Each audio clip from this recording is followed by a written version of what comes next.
Hello, everyone. Welcome to yet another episode of CampusCare EdTalks. I, Rohit Gera, your host for the show, would like to welcome you all. Let me introduce what EdTalks is. EdTalks is a platform where educators and leaders come on board and express their viewpoints related to education and society. So, today our topic for the discussion is: are the new trends in education actually making a difference? To express their viewpoints on the same, we have with us Miss Indu Sharma, Principal of Sundardeep Public World School, Ghaziabad.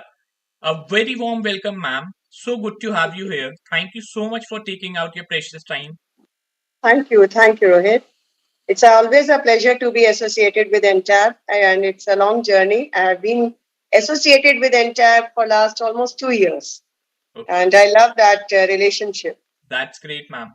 So let's start off with the session, ma'am. So here goes the first question for the topic. Pandemic gave rise to many trends, but are they here to stay or just a fad? Yes, pandemic gave rise to many trends, and the most significant was sitting at home and doing the learning and teaching process. We and rather not only in education, everywhere it was like sitting at home and doing your work. For education, if we look at it from education point of view, the teachers and students got used to uh, homeschooling, you can say, or you can say work from home, whatever you can say, online, offline classes and online. So many things were happening during pandemic. This trend should not stay, I will say, because students learning from home was not a very good idea. Another trend which pandemic gave was use of immense technology. We learned sitting at home a single day, I think from 22nd March 2020, in a single day, teachers started learning how to use technology in their education. And this trend should stay because use of technology enabled us to explore various dimensions of teaching. Somewhere where we could not have even thought that students can be given the things to explore and they will come back to us ready with those topics. So it was a wonderful journey using technology and away from classrooms we were, but still classes were going on. That particular trend of the classes being held in homes should not be there, but the use of technology should remain. So, if we sum it up, it should be like hybrid part of education. Hybrid education should remain, and many other things the pandemic gave birth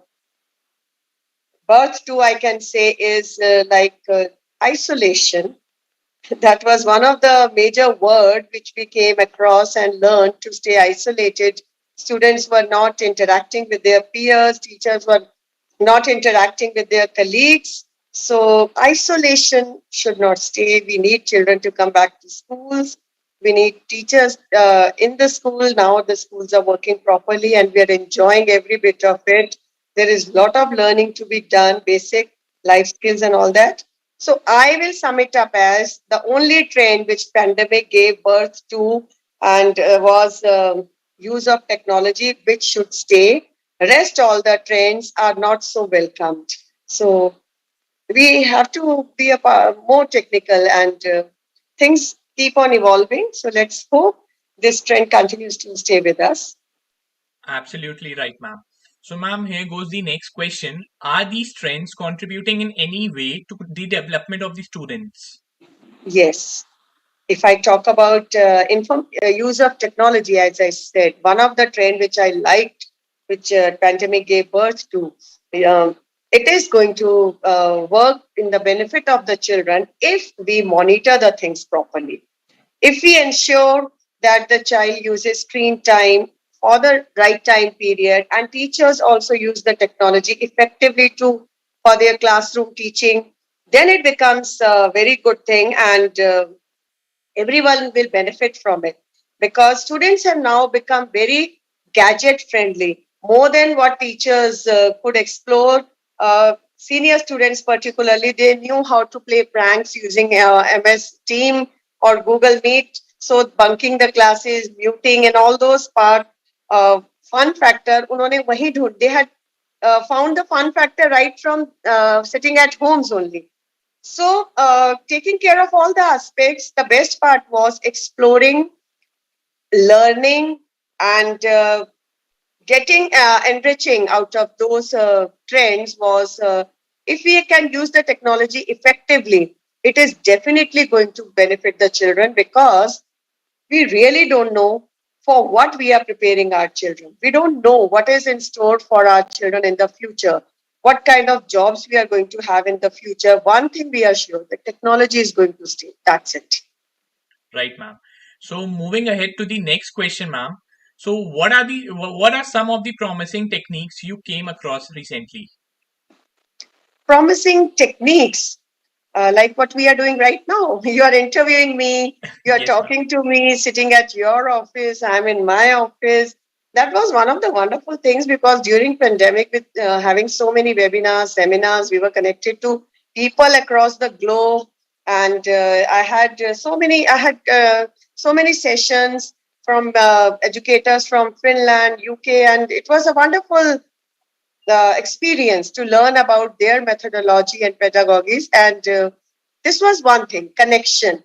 The one technique I could appreciate is connection, that we got connected quickly. Otherwise, it was always physical meetings. And another technique which was monitoring. Technology was not only used for imparting education. We used to monitor how a child is using a system, and we had all the details. Using it, any of the media, any of the platform, we could manage to monitor the child's performance, the child's usage of gadgets, and where he was using, and all these things we were taking care of. Knowledge, yes, definitely.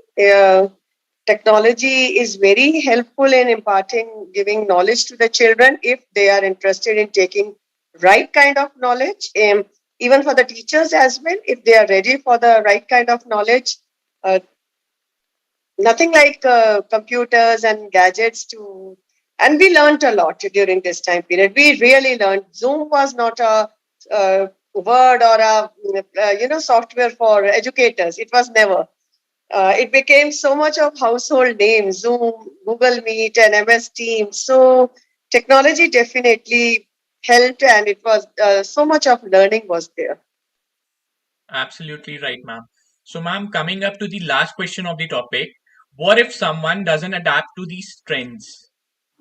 Someone who doesn't adapt to the trends, there's going to be a major learning gap. I mean, you have to be with this, you have to pace up yourself. And, principals generally, since I'm from a IT background, so it was easy for me to immediately switch to technology and train my teachers accordingly.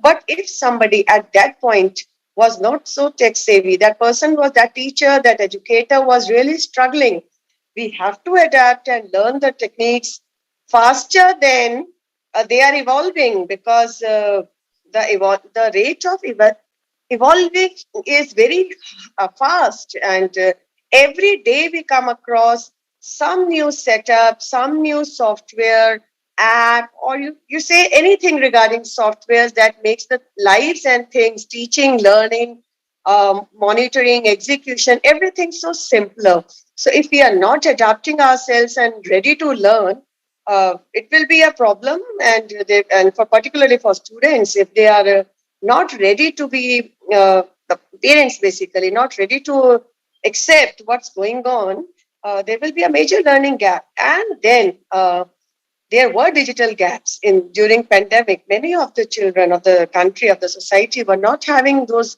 access to those gadgets. So the learning gap was created, and I think we all need to work towards finding the ways to fill up those gaps and bring our children back to this thing, normal stream.